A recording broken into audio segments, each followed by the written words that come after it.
Thanks very much for coming. It's very fun having all of these visitors to campus and relatives of our students, so we're thrilled to have you here. Every year at the joint math meetings, which occur this next year, are going to be in San Diego in January, we put on humorous math theater. And so we've been doing this for about 10 years now. And several of these pieces are pieces that we have done there before. I'm going to get a lot of help from both faculty at Williams College and students at Williams College. We're going to put on 4 pieces today, the 4th of which will be a world premiere. Okay, so hopefully that will go well, but we'll find out shortly. I really appreciate you coming. And let me just tell you, our first piece is going to be called A Difficult Delivery.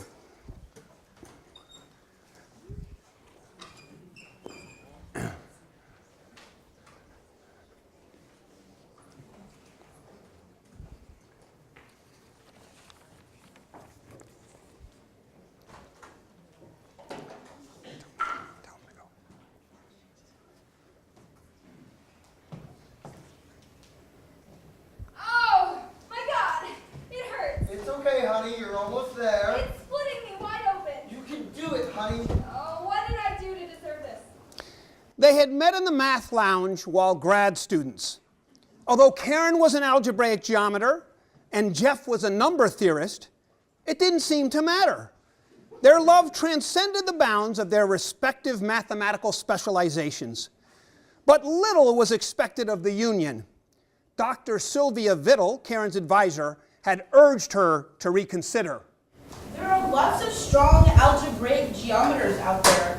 Look at Rogan from UCLA or Steelmeyer from Brown. Why settle for a number theorist? But Karen knew her heart, and the two of them were married 3 weeks after they both received their PhDs. One morning, 4 months into the marriage, as they sat at the kitchen table sipping their morning coffee, Karen cleared her throat.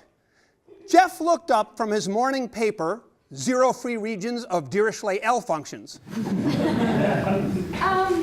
Jeff, there's something I want to tell you. Yes, honey, what is it? Remember that night 2 months ago when we stayed up until 3 o'clock in the morning talking about jet bundles? Who could forget it? Well, honey. About 3 weeks later, I found myself having trouble falling asleep at night. Yes. I just couldn't seem to get some of the ideas out of my head. I was waking up in the morning feeling pretty lousy. Uh-huh. So, I guess what I'm trying to say is, I think I may be with theorem. Oh my God. Really? You think so? How can we find out for sure? Well, I have a test that Dr. Vittle gave me. Just a set of possible counterexamples. We can see if it withstands them. Okay. Definitely, let's do it. Should I do anything? No. Just wait here. I can do it in the study. It shouldn't take more than 15 minutes.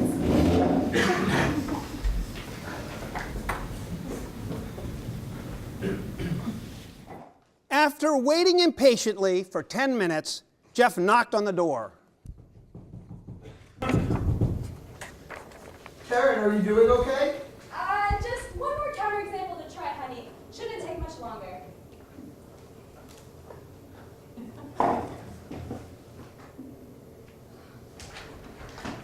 So? It's true. I'm with theorem. Yahoo! We're gonna be published!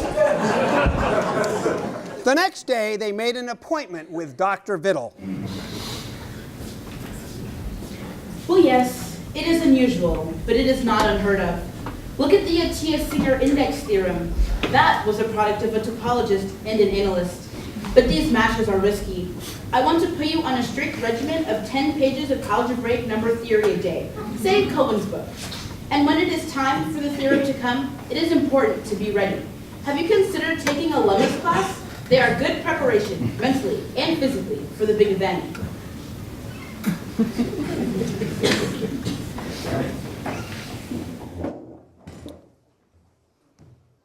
And then one night, Karen woke in the middle of the night in a cold sweat. Calculations raced through her head. It appeared that the kernel of the Soclitz operator was in fact a left R module. She grabbed Jeff's arm. Jeff, wake up! I think it's here. Okay, let's stay calm. I'll call Dr. Biddle. We can meet her down at the university. You get dressed. Okay. Oh, goodness.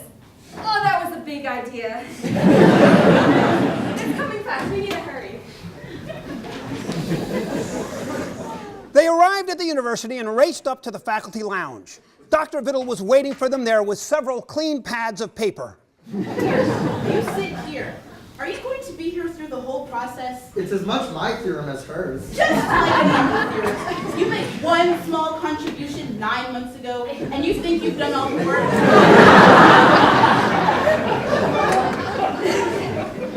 You don't like me very much, do you? Don't take it personally. I don't like any number theorists. I'm going to go down to my office, but I'll check on you in a bit. What's your problem with number theorists? Don't you know, she was collaborating with Smythe, and one day he saw a talk on wavelets, and the hot new thing dumped Dr. Biddle like a sack of old conjectures. She swore she would never get involved with another number theorist for as long as she lives.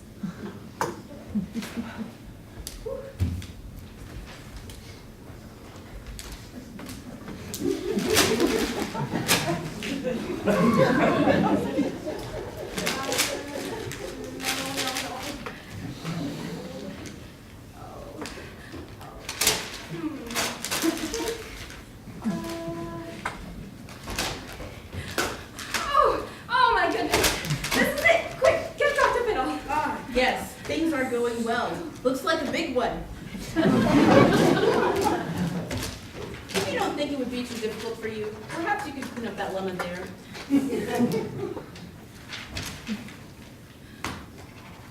Oh my God. It's huge. It's okay. Relax and just let it come out. Karen tore fill sheets off the pad, one after the other. She sketched diagrams and figures, equations with sub-indices on super-indices flowed from her pen. And then her eyes opened wide. I see it. I see it all. She furiously wrote another half-page worth of equations, stopped suddenly, and then, awestruck, wrote QED at the bottom of the page. Are you all right? Of course she's all right. Let her rest. She has just given birth. Oh, where is it? Can I hold my theorem? Of course you can. Oh, it's beautiful, isn't it? It's a healthy theorem, probably 9 to 10 pages in 12-point type. What will you name it? Well, we were thinking to call it the bounded cogeneration theorem, but after what we've just been through, I was thinking maybe the constrained optimization theorem? I think that's a wonderful name, honey. Well, I would like to keep an eye on it tonight, make sure it's robust enough to stand up to the referees, and then in the morning, we'll send it to the Annals of Mathematics. The annals? Even in my wildest dream, I didn't imagine. Oh, Karen, I love you. The two hugged each other, cradling the theorem between them. And even Dr. Biddle smiled. The end.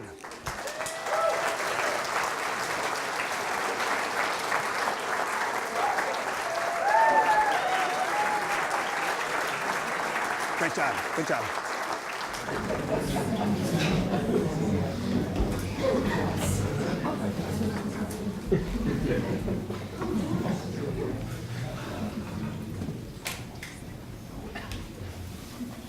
What the Hades is the matter with you, Pythagoras?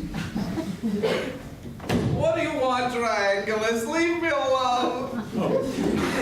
Oh, please, Pythagoras. It doesn't do you any good to drown your sorrows. You're taking this whole thing much too hard. Hemlock, bartender. Make me some hemlock. Don't be so melodramatic. It's just one theorem. All right, just one theorem. I've been humiliated in front of the entirety of Greek civilization. I've been made a fool. My name will go down in history. They will call it the Pythagorean folly, holding up to young children as an example of stupidity. You're exaggerating. In a week, no one will even remember. Right, like they don't remember the Trojan horse, like they forgot Oedipus and his hiding mistake. I think you have a slightly warped view you of Greek forbearance. Some poet will write an epic titled The Pythagoread. But what a goat brain I am. It'll rise to the top 10 and stay there forever. Hey, stop that. Remember who you are. You're the leader of the Pythagorean school of mathematics. Yeah, right. The enrollments have been dropping like the Athenians in the Persian Wars. In another 2 days, the Pythagorean school of mathematics will have an enrollment of 1, and that's because you're my slave. Zeus, damn it all. I don't have a hope in Hades of getting out of this. What made you think I was a mathematician? I could have been perfectly happy doing something with my hands. A farmer maybe, or a sandal maker. I've always had a good eye for fashion sandals, but no, I had to be a mathematician. Pythagoras, I think it was a good idea. X squared plus y squared equals z squared. It has a ring to it. Yes, it does, but it's not true. Well, no, I guess not. What made you think that the radius, circumference, and area of a circle would be related like that? Oh, I don't know. It's just such a pretty equation, that's all. You can always hope. Yes, but you probably should have checked at least one example before announcing. Well, that's apparent now. Hey, we're living in the birth of mathematics here. Some things aren't so obvious. Well, maybe there's some way to save it. Yeah, right. What if you kept the equation but tried it on some other object? Like a pyramid? Those Egyptians are smart. You think if it applied to a pyramid, they would have noticed by now? True, but what about something simpler? Like what? Oh, I don't know. What about a square or a rectangle? Nah, triangles, that's not good. There are only 2 side lengths, and all the angles are identical right angles. And the area is just the product of the 2 side lengths. Nothing works there. Well, I guess you need something with 3 related quantities. Maybe all weights. Oh, you mean like a cone? Oh, no, the teeth would all have the same length. How about a family with a mother and a father and child? You can compare the heights. It's an unlikely relation to hold, Pythagoras, at least for most families. How about we stick to more geometric objects, like a triangle? Oh, I see. Make X, Y, and Z the angles of a triangle. Not bad, not bad. Not true. Actually, I was thinking more of the side lengths. You're a right triangle, so that could work. It's not even true for an equilateral triangle. Well, maybe we're just not coming at it from the right angle. Yeah, the right angle. That's what we need, all right. Pythagoras, what about this? What numbers satisfy your equations? Well, there's 3, 4, and 5. 3 squared plus 4 squared equals 5 squared.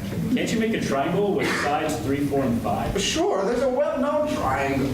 Actually, a right triangle with the side lengths 3, 4, and 5. Well, there. In fact, any constant multiple of 3, 4, 5 satisfies the same equation. And that corresponds to scaling the triangle up and down. Okay. And 5, 12, and 13, they satisfy the equation. And there is a triangle with side lengths 5, 12, and 13, a right triangle. There you go. Triangulus, you are a genius. I think this is a theorem. After all, it works for at least 2 examples and all their multiples. A right triangle with sides x, y, and z, where z is the hypotenuse, x squared plus y squared equals z squared. That's it. I'm not sure how to prove it, but with some thought, we can figure out and present it to the assembly. My school is saved. My reputation is saved. And the theorem will go down in history as the Pythagoras triangulus theorem. And I will make you a free man. Oh, Pythagoras, that would be wonderful. Yes, of course, of course. Except, you know, I don't know if the Pythagoras triangulus theorem is such a good name. It's kind of long. And if I free you, who would be there to pick up the togas at the laundry and peel the grapes I eat and figure out the bills? You know how terrible I am with math. Actually, triangulus, I can't free you after all. I understand, Pythagoras. I figured it was unlikely. Now, let's see. Getting back to x squared plus y squared equals z squared formula, it says when x and y are both 1, Z² must be 2. So an isosceles right triangle with legs of length 1 would have a hypotenuse whose square is 2. I've never seen a number whose square is 2. But since all quantities can be expressed as a fraction of integers, the numerator and denominator of this quantity must be pretty easy to find. I'll tell the assembly that I have a truly marvelous fraction whose square is 2 and challenge them to find it. Are you sure such a fraction exists, Pythagoras? Don't be irrational, Triangulus. Perhaps we should try to find it before we challenge others to do so.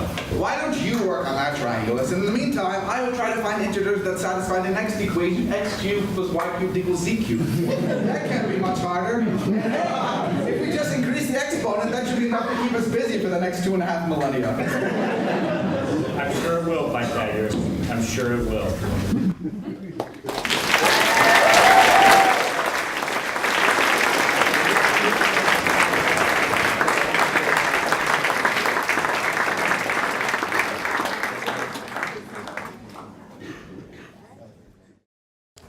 The name's Mangum, Dirk Mangum, PI. Yeah, that's right. I'm a principal investigator on a National Science Foundation grant. Didn't start out that way, though. You don't just decide to be a PI. No, you have to earn the right. For me, it wasn't anything I expected, just a fortuitous set of circumstances, though it didn't seem fortuitous at the time. Quite the contrary. I was working as a snot-nosed postdoc out of a sleazy hole-in-the-wall office in LA. Actually, UCLA to be specific.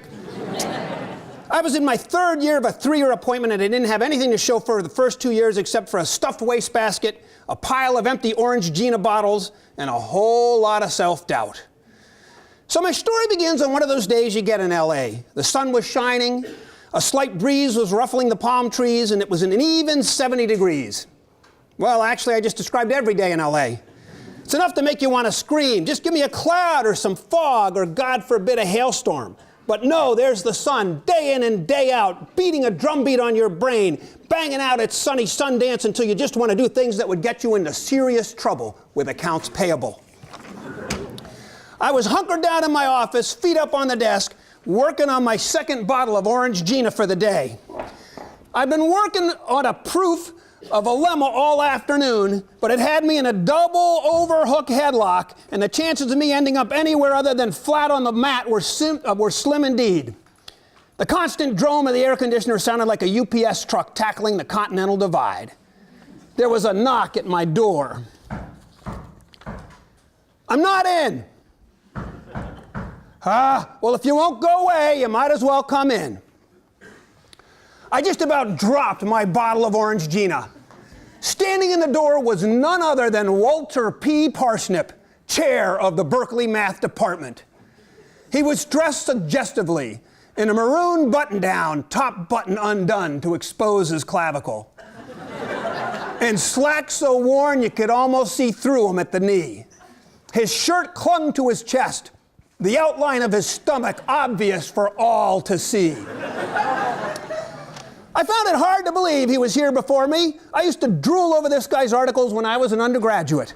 He had a career built like a brick shipyard. And talk about legs, he published his first article in 1932 and he was still going strong. Half the functions in Wang Doodle theory were named after Parsnip, and the other half were named after his dog. I gave him a long look up and down. Well, come on in here and take a load off. He took his time coming in, giving my eyeballs a chance to run over his body at will. I took full advantage of the opportunity. He slid into the chair that sat by my desk and stretched his legs out before him. Oh, I know who you are. What I don't know is what someone as hot as you wants with someone as cold as me. I'm in trouble. Who isn't? I'm in deep trouble. He fixed me with a look that would have made me swallow my tongue if I hadn't been chewing on it at the time. I've got a theorem. It's a big one. I bet it is. I knew that if Parsnip thought it was big, it would make Riemann Rock look like Zorn's lemma. It implies Canubi. The Canubi conjecture. Perhaps the biggest open problem in all of pinched Riemannian monofield theory. You solve Canubi, and they deliver the presidency of the Mathematical Association of America to your doorstep. Doesn't sound like a problem to me. It's joint work with Kasdan. Kasdan was the current darling of the math community. 26 years old, Belgian, and brilliant. So hot that if he was a waffle iron, you could pour batter in one end and get fully cooked waffles out the other. Belgian waffles. I watched as Parsnip crossed his legs, his pant cuff riding up enough to expose some hairy leg over the top of his black sheer socks. He caught me taking a gander. So, what's the problem with working with Kasdan? Kasdan isn't working with me anymore. He dumped me for Vichy. Schwaz Vichy, youngest faculty member to ever get tenure at Chicago. He was still packing a lunchbox. Must have been hard on Parsnip. So how can I help? It's a lemma. Just one lemma I need. With a lemma, I will have my proof. I looked deep into his milky brown eyes. They were eyes you could spend a lot of time looking into. Why you'd want to do that, I don't know, but people pick strange hobbies. What makes you think that I can help you with your lemma? They tell me you're the best when it comes to the theory of semi-upper pseudo-hypermultitudinal fluxions. Well, that was the title of my PhD thesis, but you're the first person to ever pronounce it correctly. It is exactly what I need to solve my problem. What will it take to get you to help me, Dirk? He placed his hand on mine. I felt the warmth of those gnarled, hairy knuckles. I smiled my most captivating smile.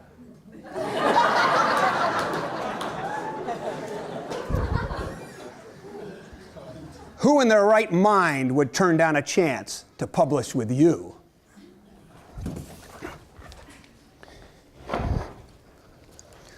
Over the next 8 months, I devoted myself to the problem. I should have been publishing papers based on my thesis to ensure a follow-up job, but instead I thought of nothing but the lemma. I worked on it in the shower. I worked on it in the tub. I even worked on it at the office. It became an obsession. I started to dream about it. There was one dream where Parsnip and I were dancing the rumba and Schwaz Vichy danced over, laughing that falsetto laugh of his, and he said, "Oh no, you were not doing math here." I woke up in a cold sweat. And still the lemma wouldn't budge. Parsnip notwithstanding, I was ready to give up. It seemed hopeless. But then one day as I stepped off a bus, it hit me. An epiphany.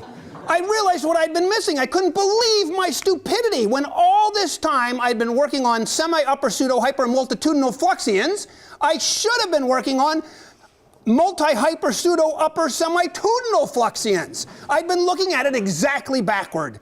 With this realization, I knew that not only had I solved the problem, but I had in fact created a whole new field of mathematics. The other passengers waiting to get off the bus began to push, but I didn't care. I knew I was right. I rushed to my office. Overwhelmed with exciting, I would have Parsnip's undying gratitude. A tenured position at Berkeley might be in the offing. I dialed him. Parsnip picked up his phone on the first ring. "Hello, Parsnip? I solved your problem." You solved it? This is amazing! "Well, yes, it is. Why don't you come on down to Berkeley and I'll show it to you. Then you can tell me how great I am." No, I can't wait. Please email it to me now. I'll come down on Monday. You know, I should have smelled a double-dealing rat. But they've yet to perfect an odor-producing phone. So I emailed it to him.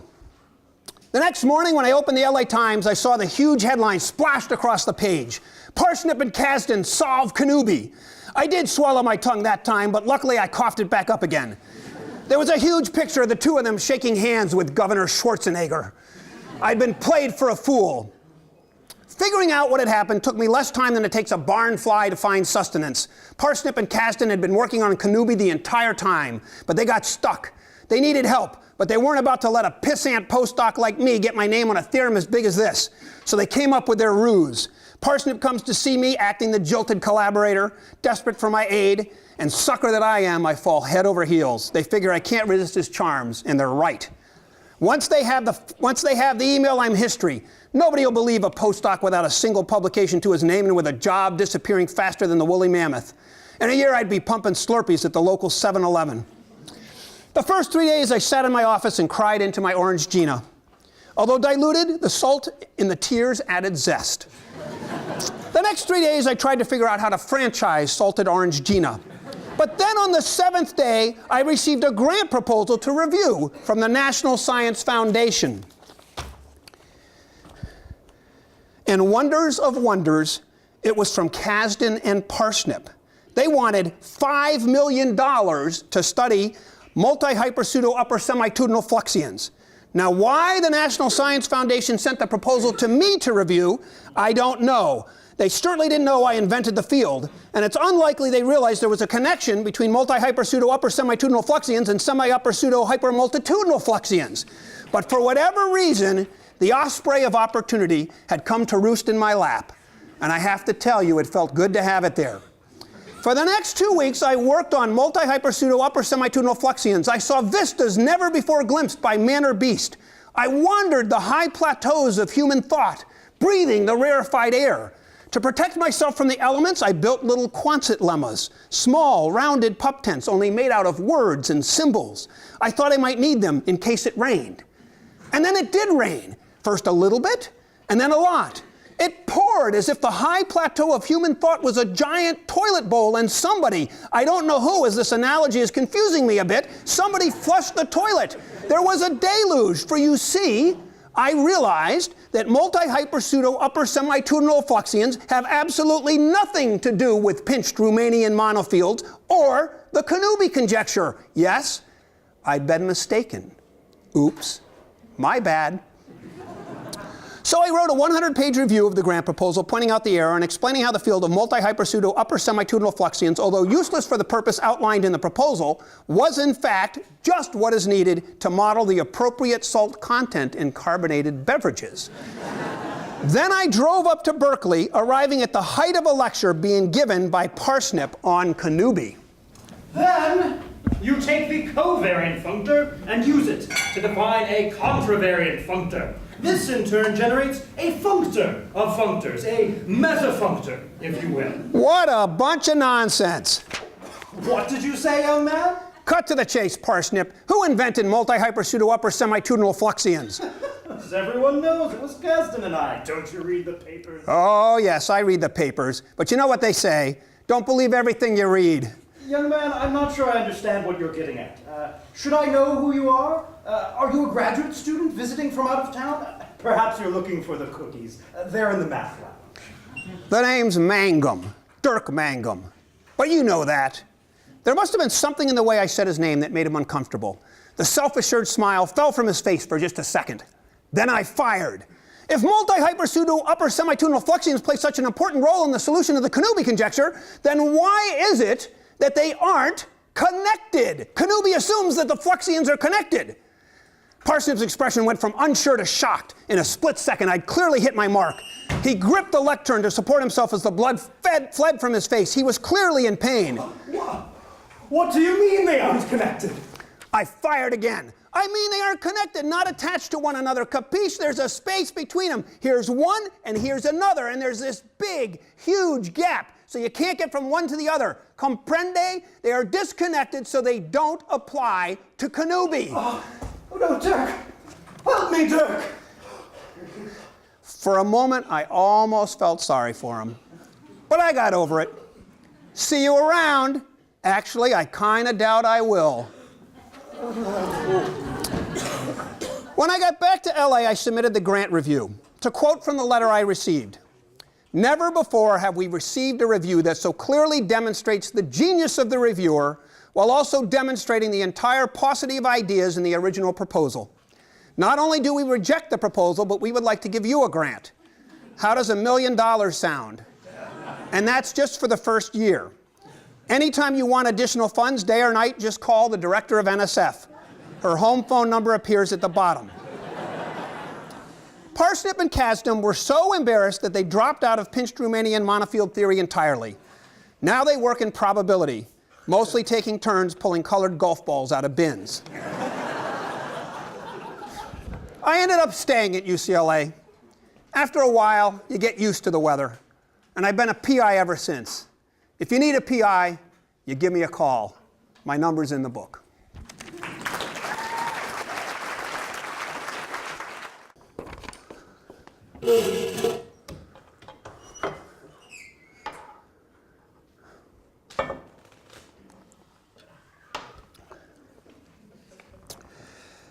I was nursing a whiskey in the Last Chance Saloon, the final whiskey that I planned to drink before I permanently departed that dusty, dried-up town of Deadfield, when Broken-Nosed Pete come running in.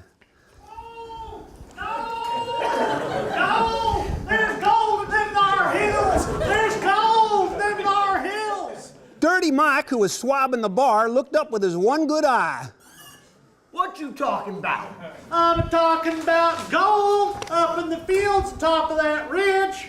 Which fields? The finite fields. Who ever heard of gold in the finite field? Tain't never gonna happen. I'm telling you, it's gold. It was some grad student walking around up there not knowing enough to know there ain't no gold in finite fields. She spotted something shiny like, bent over and picked it up. Big old theorem, bigger than your thigh. I'm telling you, there's gold up there. As I walked over to Broken-Nosed Pete, all eyes in the bar, an odd number by the way, followed me across the room. Now, Pete, you've been known to tell some tall stories over the years, hoping someone would spot you a drink as a result. Well, now, there's some truth to that, Pecos, but that ain't what's happening today. Then Wild Jane Bushke stepped forward. So tell me then, Pete, what theorem did you find? The entire room went dead silent, waiting for his reply. Well, now, she showed that for any n greater than 2 and any prime q, there's a normal preemptive basis of f sub q to the n over f sub q. And that ain't all. That's just for starters? That's just for starters. She found a bunch of other ones too, big ones. Why, there's enough theorems up there for all of us. We're going to get jobs at top-notch universities. We're going to have big old offices and bucket loads of TAs to do all our teaching for us. It's gold. This is the real deal. And that's all it took. There was a mad dash to the exit. When the saloon doors stopped swinging, all that was left were a couple of confused undergrads looking for a solutions manual and Blackjack, the gambler from Berkeley, who was in town to give a probability seminar. He lifted a deck of cards from the table in front of him and he shuffled them. Well, this should make things mighty interesting. And that was the beginning of the gold rush. Within a month, the town of Deadfield had quintupled in size. We had mathematicians showing up from all over the world, from France and China, and even a place called Lithuania. In all types, some were hard as nails. They'd scrabbled their whole lives for the academic crumbs, teaching 300 students a pop while trying to kickstart their research program. And some from the other end of the spectrum didn't know the first thing about prospecting. They'd lived their whole lives in safe academic institutions where their advisor handed them a problem and told them how to solve it too. These tenderfoots walked around asking for something called a cap of chino and trying to figure out where they could plug in something called a laptop. Don't ask. Me, I staked a claim up above the ridge in an area on irreducible pentanomials over f sub 2. Figured if there were theorems on the ridge, they must have washed down from somewhere. Get them from the source. And then Wild Jane Bushke, well, she staked the neighboring claim. She was working tetranomials over f sub 3. Over the next several months, you'd hear stories of someone striking a vein and making it rich. Striking a vein and making it rich. But after working my claim for 3 months, I was having my doubts. So one day I walked over to Wild Jane's claim. She was swinging her shovel there, and sweat was soaking through her clothes. Hey, Wild Jane, how's your claim coming? Well, got me a couple of little nuggets, but I won't be retiring to the Institute for Advanced Study in the near future. Yeah, me either. Maybe we're going about this all wrong. How you mean? Well, what if we pooled our resources? You're pretty good with the detail work, and I'm good at spotting potential places to dig. Maybe if we work together, we could be a lot more successful. Sounds good, little feller. So we commenced our partnership from that day forward, and Wild Jane was a hard worker and not afraid of back-breaking work. 3 days in, she was toiling away when she stopped. Pecos, get your tail over here. I got something. lemons? I think they're leading somewhere. I peered down into the pit, but it's just like a bunch of just junk down there. Then Wild Jane swung her shovel down hard, and there was a big clang, and the end of the shovel broke off and went flying. Oh, darn it. That pickaxe done cost me a pretty penny. Picos, I hit something big. Oh my God, I think it's the twin prime conjecture over F sub 2. You kidding me? Nope, I don't believe I am. Wee-haw! We gonna be famous. We gonna have grants up the wazoo. Woohoo! Woohoo! Yes, sir, ball, man. We're gonna be famous. We long struck it rich.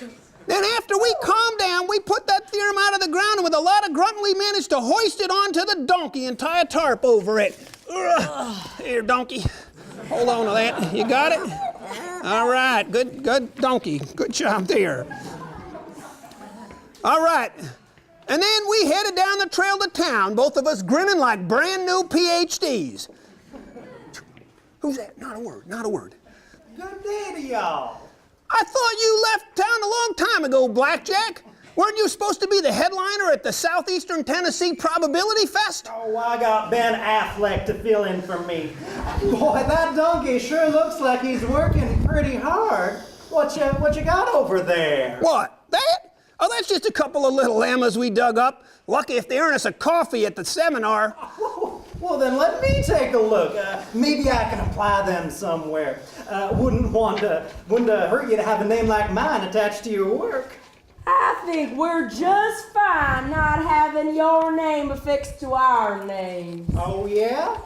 Well, how about if only my name is attached to it? Well, now, hold on there, hold on. We found this here theorem fair and square after a lot of hard work. Meantime, you've been sitting on your keister in the saloon, drinking whiskey and fleecing tenderfoots with your highly developed probability skills. You don't get this theorem. We earned it the hard way. You're gonna lose it the hard way. Don't nobody know that you found that theorem. When I turn up in town, Tony, people will take my word that I found it. Certainly got a better track record than the likes of you. And you two are gonna disappear. Within a week, nobody will even remember who you was. At that point, Wild Jane's face turned chartreuse, like a sunset. I only seen it that color once before, and the last time there had been two of us saw it change, but only one of us walked away to tell the tale. Well, your face is a mighty fine color. Jane's face transformed to a bright purple now, and then she stepped forward, hauled off, and punched Blackjack's horse in the nose.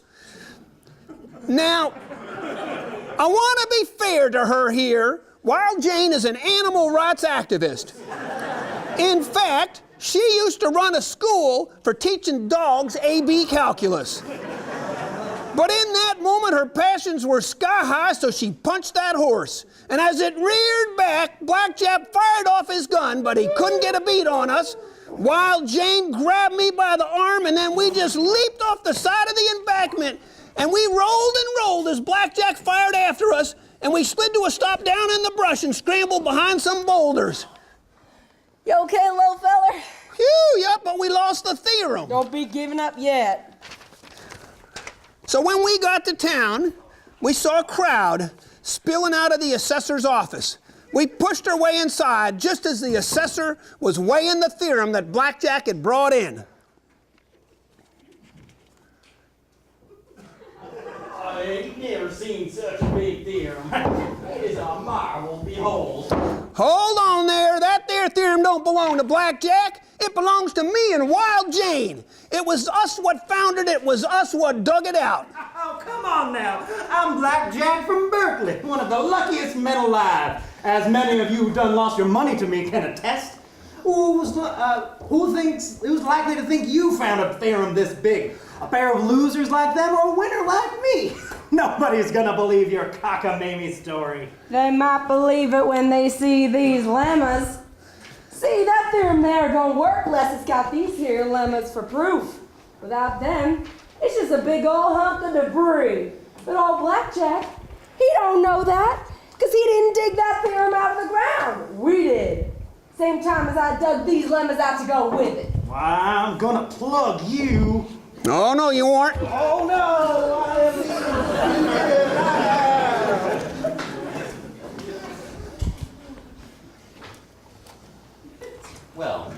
It does appear that this is your theorem. I'd say a theorem that big gives you a choice of tenured positions at Northwestern or Vanderbilt. I'll take Vanderbilt. I love Nashville country music. I'll take Northwestern. I do enjoy a good deep dish pizza. You're all right for a little feller. Blackjack couldn't be fired from Berkeley because they have this thing called tenure there. But he never did show his face in research circles again, and he was demoted to teaching big lectures of remedial math to students who really didn't want nothing to do with him. When news got out about our theorem, mathematicians flooded Deadfield and scoured the hills for math. But in fact, there never was as big a theorem ever found again in the fields as what Jane and I dug out. And then come the next January, there was a strike 300 miles west over in homological algebra. And just as quick as they had come, the prospectors disappeared. Main Street reverted to being a great example of the empty set. And Deadfield went back to being the dead town it had once been and would be forevermore. The end. Thank you. Thank you. Can we get all performers up? All performers up. Everybody up.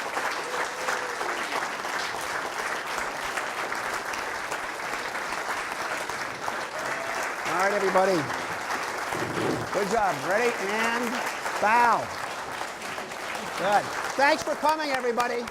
Thank you very much for coming. Thank you.